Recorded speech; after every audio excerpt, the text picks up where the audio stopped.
नमस्कार मित्रांनो, मी प्राध्यापक संतोष बोर्डे आपलं बोर्डेज करिअर अकॅडमीच्या यूट्यूब चॅनलवर स्वागत करतो. मित्रांनो, अजून एक मोठं नोटिफिकेशन जाहिरात ही प्रसिद्ध झालेली आहे LICची. LIC मध्ये सगळ्यात मोठे पोस्ट असणारी जी काय म्हणतात ना त्याला की सगळ्यात मोठी पोस्ट असणारी जे हे आहे काय म्हणतात ना त्याला की जी सगळ्यात मोठी पोस्ट आहे LICची ती आहे LICAA ही पोस्ट, म्हणजे थोडक्यात ॲडमिनिस्ट्रेटिव्ह ऑफिसरची पोस्ट. ही जाहिरात याच ॲडमिनिस्ट्रेटिव्ह ऑफिसरची ही जाहिरात आहे मित्रांनो, आणि तब्बल 350 पेक्षा जास्त जागांसाठीची ही जाहिरात आहे. सॅलरी किती आहे, त्याच्यानंतर मित्रांनो याच्यात एलिजिबिलिटी क्रायटेरिया म्हणजे वयाची अट किती आहे, क्वालिफिकेशन काय असणार आहे, त्याच्यानंतर एक्झामचा पॅटर्न काय आहे, परीक्षा कधी होणार आहे, प्री मेन्स कशी असणार आहे, या सगळ्यांची माहिती मी या व्हिडिओमध्ये तुम्हाला देणार आहे. व्हिडिओ शेवटपर्यंत नीट बघा, ऐका आणि जास्तीत जास्त उमेदवारांपर्यंत विद्यार्थ्यांपर्यंत हा शेअर करायला विसरू नका. काही डाऊट असेल तर कमेंट बॉक्समध्ये कमेंट मात्र जरूर करा आणि बोर्डेज करिअर अकॅडमीच्या यूट्यूब चॅनलला मित्रांनो सबस्क्राईब करा, ज्याची लिंक डिस्क्रिप्शन बॉक्समध्ये दिलेली आहे. बघूया LICAAचं हे जबरदस्त असणारं नोटिफिकेशन. तब्बल 350 जागांसाठीचं सॅलरी 1,26,000 रुपये इतकी सॅलरी असणार आहे नोटिफिकेशन. याच्याबद्दलची संपूर्ण माहिती. एक जागा तुम्हाला पाहिजे मित्रांनो, आणि याच्यासाठी या सगळ्या परीक्षेची तयारी करण्यासाठी LICAA या परीक्षेची तयारी करण्यासाठीची नवीन बॅच आपण घेऊन येतो आहे. ऑफलाईन बॅच मित्रांनो ही असणार आहे आणि ती सुरू होते 29 ऑगस्ट 2025 पासून. बघूया या जाहिरातीबद्दलची ही संपूर्ण माहिती या व्हिडिओत तुम्ही देणारच आहे. सोबत नेमकं तुम्हाला स्ट्रॅटेजी काय ठेवावी लागणार आहे हे एक्झाम क्लिअर करण्यासाठी तेही मित्रांनो मी या व्हिडिओमध्ये सांगणार आहे. बघूया संपूर्ण ही जाहिरात आपण आता बघतो आहोत. सॉरी मित्रांनो, LICच्या AA म्हणजेच ॲडमिनिस्ट्रेटिव्ह ऑफिसरच्या जर्नलिस्ट पदासाठीची ही जाहिरात मित्रांनो आहे. आता याच्यामध्ये नंबर ऑफ वॅकन्सीज ज्या आहेत ते 350. मी आताच तुम्हाला सांगितलं 350 वॅकन्सीज आहे. याच्यामध्ये SC कॅटेगरीसाठी 51 जागा आहेत मित्रांनो, 51 जागा आहेत. ST 22, OBC 88, EWS 38 आणि अनरिझर्व्ड कॅटेगरीसाठी 142 जागा आहेत.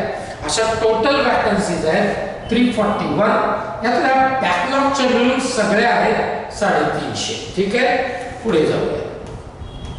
जबरदस्त वॅकन्सीज आहेत मित्रांनो. पुढे बघूया. ऑनलाईन ऍप्लिकेशनला सुरुवात मित्रांनो आजपासून सुरू झाली आहे.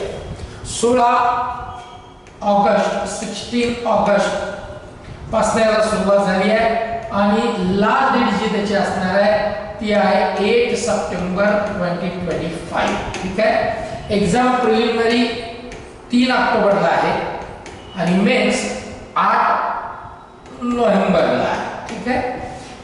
हे जे आहे या महत्त्वाच्या तारखा इम्पॉर्टंट डेट्स आहेत. 7 दिवस आधी तुम्हाला कॉल लेटर प्रिलिम्सच्या किंवा मेन्स कोणते असू द्या, 7 दिवस आधी तुम्हाला ते कॉल लेटर मिळतं, मेल तुम्हाला येतो, त्याच्यावरून तुम्हाला ते डाउनलोड करून घ्यायचं आहे. आणि ही PDF आधी तुम्हाला सगळे वाचून घ्यायची आहे मित्रांनो. ही PDF बोर्डेज करिअर अकॅडमीच्या टेलिग्राम चॅनलला आहे, तिथनं ही डाउनलोड करून घ्या. लिंक डिस्क्रिप्शन बॉक्समध्ये टेलिग्राम चॅनलचं दिलेलं आहे. वयाची अट बघूया काय आहे. मिनिमम एज मित्रांनो जे असणार आहे ते एज कन्सिडर होणार आहे 1 ऑगस्ट 2025 या तारखेपर्यंत, म्हणजे 1 ऑगस्ट 2025 पर्यंत मिनिमम एज असणार आहे 21 वर्ष पाहिजे, मॅक्झिमम 30 वर्ष पाहिजे. ठीक आहे. मिनिमम 21 च्या पेक्षा कमी नको, मॅक्झिमम 30 वर्ष. हे आहे अनरिझर्व्ड कॅटेगरीसाठी, म्हणजे ओपन कॅटेगरीसाठी. कॅटेगरी 5 वर्ष SC ST एज रिलॅक्सेशन आहे, वयात सूट आहे. OBC 3 वर्ष आणि बाकीच्या सगळ्या वेगवेगळ्या कॅटेगरीसाठीचं एज रिलॅक्सेशन इथं दिलेलं आहे. आता याच्यामध्ये बऱ्याच मुलांना कन्फ्युजन असतं की वयाचे 21 वर्षापेक्षा कमी नको आणि 30 पेक्षा जास्त नको. म्हणजे नेमकं कसं याला कॅल्क्युलेट करायचंय, फार याला तुम्ही कन्फ्यूज होण्याचं काही कारण नाही मित्रांनो. डोक्यात ठेवा फक्त की जर तुमचा जन्म जो आहे तो 2 ऑगस्ट 1995च्या आधी झालेला असेल तर तुम्ही याला एलिजिबल नाही. कधी 2 ऑगस्ट 1995च्या आधी आणि 1/8/2004च्या नंतर जर असेल, याच्या आधी आणि 1/8/2004च्या नंतर, तर मित्रांनो तुम्ही याच्यासाठी एलिजिबल नाही आहे. याच्या मध्ये आहे तर तुम्ही एलिजिबल आहे. ठीक आहे. बाकी क्रायटेरिया मी तुम्हाला सांगितलं आहे. पुढे जाऊया, पुढे बघूया. आता मित्रांनो संपूर्ण जी सॅलरी आहे ना, ही सॅलरी जाणार आहे तब्बल 1,26,000. मी आता सांगितल्याप्रमाणे मोर दॅन 1,26,000. प्रोव्हिजन किती असणार आहे तर मित्रांनो याच्यामध्ये 1 वर्षाचं प्रोव्हिजन आहे. थोडक्यात काय तर तुम्ही लागल्याच्या नंतर म्हणजे जेव्हा तुम्ही जॉईन व्हाल, सगळ्या एक्झाम्स क्लिअर, प्री मेन्स आणि इंटरव्ह्यू तुम्ही क्लिअर कराल, तेव्हा तुमचं जॉईनिंग होईल. 1 वर्ष प्रोव्हिजन पिरियड असेल. प्रोव्हिजन पिरियडचा अर्थ असा होतो की या 1 वर्षामध्ये तुम्ही तिथं सिन्सिअरली डिवोशन देऊन सगळं काम करणार आहात का, रेग्युलर राहणार आहात का, हे सगळं बघितलं जाईल आणि मगच तुमचं कन्फर्मेशन होईल 1 वर्षाच्या नंतर. याच्यासाठी तुम्हाला मित्रांनो गॅरंटी बॉन्ड लागणार आहे. हा गॅरंटी जो बॉन्ड आहे तो 5 लाख रुपयाचा इतका हा गॅरंटी बॉन्ड मित्रांनो असणार आहे. आणि द्यायला यामुळे हरकत नाही, कारण एवढे चांगल्या पोस्ट साठी जेव्हा आपलं सिलेक्शन होणार आहे, तुमचं सिलेक्शन होणार आहे, तेव्हा कुठलाही जॉब सोडण्याचा काही प्रश्न येत नाही. त्यामुळे 5 लाख रुपयाचा हा बॉन्ड, याच्यासाठी तुम्हाला गॅरंटी बॉन्ड इथे लागणार आहे. फीस किती आहे जेव्हा ऑनलाईन ऍप्लिकेशन आपण करणार आहोत तर ती फीस आहे मित्रांनो बघा. ओपन कॅटेगरी ओबीसी कॅटेगरीसाठी जी फीस आहे ती 700 रुपये आहे, plus transaction charges plus GST अशी ती फीस असणार आहे. आणि इकडे जे आहे तर for SC ST PWD candidate जे आहेत यांच्यासाठी 85 रुपीज 85 रुपये प्लस जीएसटी आणि ट्रान्झॅक्शन चार्जेस अशी ती फीस असणार आहे. आता सिलेक्शन कसं होणार आहे, एक्झामचा पॅटर्न कसा आहे तर प्री मेन्स मित्रांनो एक्झाम आहे. आता या प्रीच्या फेज मध्ये 3 सब्जेक्ट नेहमीप्रमाणे जसं आयबीपीएसच्या परीक्षा असतात किंवा बाकीच्या ज्या सगळ्या एक्झाम्स आहेत सॉरी त्याप्रमाणे इकडे पण आहे. तर इकडे बघूयात आपण रिजनिंग, क्वांट आणि इंग्लिश असे 3 नेहमीप्रमाणेचे सेक्शन आहेत. याच्यामध्ये रिजनिंग 35 क्वेश्चन आहे, 35 मार्क्स आहेत. क्वांट म्हणजे मॅथ्स 35 क्वेश्चन आहेत, 35 मार्क आहेत आणि 30 मार्क 30 प्रश्न आहेत इंग्लिश साठी. त्यातला इंग्लिश हा क्वालिफाईंग आहे. या इंग्लिश जे आहे हे क्वालिफाईंग याच्यामध्ये सॉरी मित्रांनो यस क्वालिफाईंग आहे, क्वालिफाईंगच आहे ना. म्हणजे याचे जे मार्क्स आहेत ते कन्सिडर होणार नाही आहेत मेन्सला जाण्यासाठी. कन्सिडर होणार आहेत फक्त आणि फक्त रिजनिंग आणि क्वांटिटेटिव्ह ऍप्टिट्यूड म्हणजे मॅथ्स आहे. आता याच्यामध्ये जर तुम्ही ओपन कॅटेगरीचे आहात तर रिजनिंग मध्ये मिनिमम तुम्हाला क्वालिफाईंग मार्क्स लागणार आहे 18, कॅटेगरीचे आहात 16, सेम मॅथ्स मध्ये सुद्धा आहे. आणि इकडे मात्र इंग्लिश मध्ये कॅटेगरी मध्ये असाल तर 9 मार्क्स आणि ओपन असाल तर 10 मार्क्स. 20-20 मिनिटं नेहमीप्रमाणे सगळ्यांसाठी आहे. आणि सगळ्यात महत्त्वाचं आहे मित्रांनो की इकडे तुम्हाला निगेटिव्ह मार्किंग नाही. ठीक आहे, प्रिलिम्स मध्ये निगेटिव्ह मार्किंग नाही आहे. आणि इथे मात्र तुम्हाला candidate will have to qualify in each of the section separately. ठीक आहे, निगेटिव्ह मार्किंग नाही आहे पण तुम्हाला तिघांमध्ये पण क्वालिफाय व्हावं लागणार आहे. क्वालिफाईंग क्रायटेरिया इकडे दिलेला आहे. आता सरळ आणि स्पष्ट आहे, जर इंग्लिश क्वालिफाईंग आहे म्हणजे त्याचे मार्क कन्सिडर होणार नाहीत. याचा अर्थ दुसरा असा होतो की इंग्लिशचे ते 30 मार्क वगळून हा पूर्ण पेपर जो आहे तसा ॲज 70 मार्काचा असणार आहे आणि त्याच्यासाठी 1 तासाचा वेळ आहे.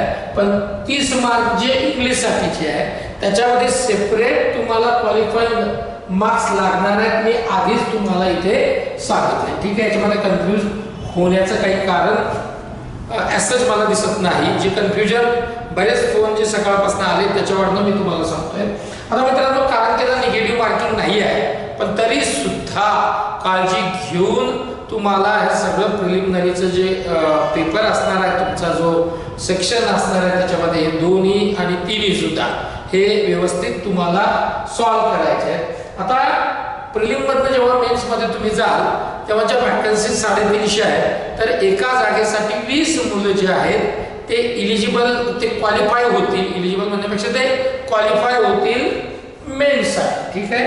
आणि सेकंड फेज जी असणार आहे ती मेन्सची आहे.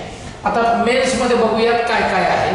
तर मित्रांनो, मेन्स जी आहे ना, ही पूर्ण मेन्स आपण इथं बघतोय 300 मार्काची आहे. त्याच्यामध्ये पुन्हा इंग्लिश जे आहे, हे इंग्लिश जे पूर्ण जे असणार आहे ते त्याच्यामध्ये डिस्क्रिप्टिव्ह असणार आहे. डिस्क्रिप्टिव्ह पेपर याच्यामध्ये असेल. त्याच्यामध्ये कम्युनिकेशन स्किल, ईमेल्स, रिपोर्ट्स, त्याच्यानंतर प्रेसिज रायटिंग, अशा पद्धतीचा हा इंग्लिशचा एक पेपर असणार आहे, सेक्शन असणार आहे. आणि एक क्वालिफाईंग आहे. त्याच्यात 2 क्वेश्चन असतील, मार्क 25 असतील, परंतु हा पूर्णतः क्वालिफाईंग नेचरचा आहे. याचा अर्थ असा होतो की इकडे तुम्हाला क्वालिफाय होणं अतिशय आवश्यक आहे, जरी याचे मार्क कन्सिडर होणार नाही आहेत फायनल मेरिट लिस्टसाठी तरी सुद्धा. आता जे 4 सेक्शन जे मेन्स मध्ये महत्त्वाचे आहेत, ज्याच्या मार्काच्या आधारावरच तुम्हाला मित्रांनो इंटरव्ह्यूसाठी जायला लागणार आहे, ते आहे एक पहिला reasoning ability, test of reasoning. 30 प्रश्न आहेत, 90 मार्क मित्रांनो तब्बल याच्यामध्ये आहेत. आता याच्यात क्वालिफाय किती व्हायला किती मार्क लागणार आहे, तर SC ST PWBD कॅन्डिडेटला 40 मार्क लागतील, अदर कॅन्डिडेटला 45 लागतील. एवढे मार्क जर तुम्हाला मिळाले, तुम्ही क्वालिफाय मित्रांनो मेन्स करून जाणार आहात. 40 मिनिटं त्याला सेपरेट अलाउड केलेले आहेत. इकडे जनरल नॉलेज, ज्याच्यामध्ये करंट अफेअर्स खूप जास्त भर असणार आहे. 30 प्रश्न आहेत, 60 मार्क आहेत आणि 27 मार्क लागतील रिझर्व्ह कॅटेगरीसाठी, 30 मार्क लागतील ओपन कॅटेगरीसाठी, ओबीसी आणि ओपन साठी क्वालिफाय व्हायला. याच्यासाठी सेपरेट 20 मिनिट मित्रांनो हे दिलेले आहेत. आणि डेटा अनालिसिस इंटरप्रिटेशनचे 30 प्रश्न आहेत, मार्क तब्बल 90 आहे. सेम 40 मार्क कॅटेगरीसाठी, 45 मार्क ओपन कॅटेगरीसाठी क्वालिफाय व्हायला. सेपरेट 40 मिनिटं याला पण अलाउड केलेले आहेत. त्याच्यानंतर इन्शुरन्स आणि फायनान्शियल मार्केट अवेअरनेस हा जो वेगळा सेपरेट जो सेक्शन आहे, त्याच्यासाठी 30 प्रश्न आहेत, 60 मार्क आहेत. 27 मार्क लागणार आहेत रिझर्व्ह कॅटेगरीला क्वालिफाय व्हायला, 30 मार्क लागणार आहेत अनरिझर्व्ह कॅटेगरीसाठी. म्हणजेच त्याच्यामध्ये ओबीसी सुद्धा आला मित्रांनो, इकडे तुम्ही हे समजून घ्या. आणि सेपरेट 20 मिनिटं आहेत. असे सगळे मिळून 2 तास आहे या 4 सेक्शनला.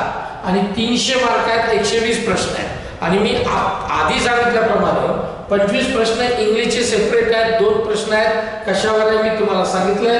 त्याला सेपरेट 30 मिनिटं आहेत, 9 मार्क त्याच्यासाठी आहेत कॅटेगरीला आणि 10 मार्क ओपन कॅटेगरीसाठी क्वालिफाय व्हायला. ठीक आहे, पुढे जाऊया. आता याच्यामध्ये मित्रांनो there will be yes qualifying nature. आणि आता सांगितलं तुम्हाला इंग्लिश, त्याच्याबद्दलची माहिती इकडे दिलेली आहे. ठीक आहे. आता पुन्हा तेच आहे की इकडे प्री मध्ये जेव्हा निगेटिव्ह मार्किंग बघायला मिळालेली आपल्याला नाही आहे, तर बऱ्याच मुलांचं असं डाऊट होता की बाबा मेन्स मध्ये निगेटिव्ह मार्किंग आहे का. तर LIC नी बघा पुन्हा एक जबरदस्त काय म्हणतात त्याला की शॉक इथं सगळ्या विद्यार्थ्यांना दिलेला आहे, चांगला शॉक आहे. आणि तो असा आहे की मेन्सला सुद्धा मित्रांनो निगेटिव्ह मार्किंग नाही. There will be no negative marks असं इथं अतिशय क्लिअर स्पष्ट शब्दात लिहिलेलं आहे. ठीक आहे, पुढे जाऊया मित्रांनो, पुढे जाऊया. महत्वाचे सगळे पॉइंट आपण कव्हर करण्याचा प्रयत्न इकडे करणार. ठीक आहे, पुढे जाऊया मित्रांनो. त्याच्यामध्ये ना संपूर्ण काय त्याला इन्फॉर्मेशन दिलेली आहे ना. विल बी इंटिमेट येस सगळी इन्फॉर्मेशन आहे. फॉर्म भरताना त्याच्या फोटो कॉपीज वगैरे बद्दलची संपूर्ण माहिती याच्यामध्ये मित्रांनो आहे. आता आपल्याला जे महत्त्वाचं आहे किंवा मी मेन्स क्लिअर केलेली आहे आणि आता इंटरव्ह्यू आहे. तर इंटरव्ह्यू बद्दलची इन्फॉर्मेशन आपण बघून घेऊया मित्रांनो, महत्वाचं आहे. आता इकडे बघा, मेन एक्झामिनेशनचे जे मार्क्स आहेत, ठीक आहे, या मेन्स एक्झामचेच मार्क्स फक्त कन्सिडर होतील इंटरव्ह्यू मध्ये जाण्यासाठी. म्हणजे प्रिलिमिनरीचे मार्क कन्सिडर होणार नाहीत नेहमीप्रमाणे. आता maximum interview marks are 60 and qualifying for EWS and the reserve OBC candidate are 30. ठीक आहे, 30 मार्क लागणार आहेत. कोणत्या कॅन्डिडेटला क्वालिफाय व्हायला? इकडे 60 जो मार्काचा जो इंटरव्ह्यू आहे ते EWS आणि रिझर्व OBC 30 आणि SC ST PWBD 27 मार्क मित्रांनो इकडे तुम्हाला क्वालिफाय होण्यासाठी लागणार आहे इंटरव्ह्यू. ठीक आहे, आता महत्वाचं आहे, the number of candidate to be called for interview will be approximately 3 times the number of vacancies to be filled in subject to availability of successful candidate in the online main examination and will be as per their ranking in their respective category. 1:3 एका जागेसाठी 3 मुलं अशा पद्धतीनं हा ratio असणार आहे interview साठीचा. ठीक आहे, आता बाकी इकडे तुमचं qualification will be place higher. Okay, ठीक आहे, बाकी सगळं नेहमीप्रमाणे इकडे सगळं दिलेलं आहे. आणि marks obtained in main examination plus marks obtained in interview will be considered for final merit list of candidates subject to minimum marks in both the exams. आणि मित्रांनो, फायनल सिलेक्शन करताना तुमचे मेनचे मार्क्स प्लस तुमचे इंटरव्ह्यूचे marks असे दोघांची बेरीज होईल, addition होईल, टोटल मार्क्स ठरले जातील आणि मग कॅटेगरी निहाय तुमचं जे तुम्ही जर त्या मेरिट लिस्ट मध्ये म्हणजे तुम्ही जर त्या मेरिट लिस्ट मध्ये पर्यंत जर का पोहोचला तर मग मात्र तुमचं सिलेक्शन होऊन जाईल, पक्का आहे. ठीक आहे, इकडे मग सिलेक्शन झाल्याच्या नंतर मेडिकल टेस्ट वगैरे सगळं नेहमीप्रमाणे आहे ते इथे पण होणार आहे. ठीक आहे, बाकी मला असं वाटतंय की आता व्हेरिफिकेशन बायोमेट्रिक वगैरे त्याच्याबद्दलचं सगळं इकडे सगळं दिलेलं आहे. अप्लाय कसं करायचं आहे त्याच्याबद्दलची इन्फॉर्मेशन आहे. आणि पेमेंट जी फीस आहे तर ऑनलाईनच पे करायच्या फीस बद्दलची माहिती मी तुम्हाला ऑलरेडी दिलेली आहे. तर मला असं वाटतं की संपूर्ण माहिती जी फॉर्म भरण्यासाठी महत्त्वाची आहे आणि जी खूप महत्त्वाची आहे, एक्झामला तुम्हाला जायचं आहे तरी सगळी माहिती पाहिजे आपल्याला ऑनलाईन ॲप्लिकेशन भरण्याच्या आधी. मित्रांनो, मला असं वाटतं की सगळी माहिती मी तुम्हाला दिलेली आहे. तरी सुद्धा काही राहून जर गेली असेल, काही तुम्हाला डाऊट असेल तर कमेंट बॉक्समध्ये नक्की कमेंट करा.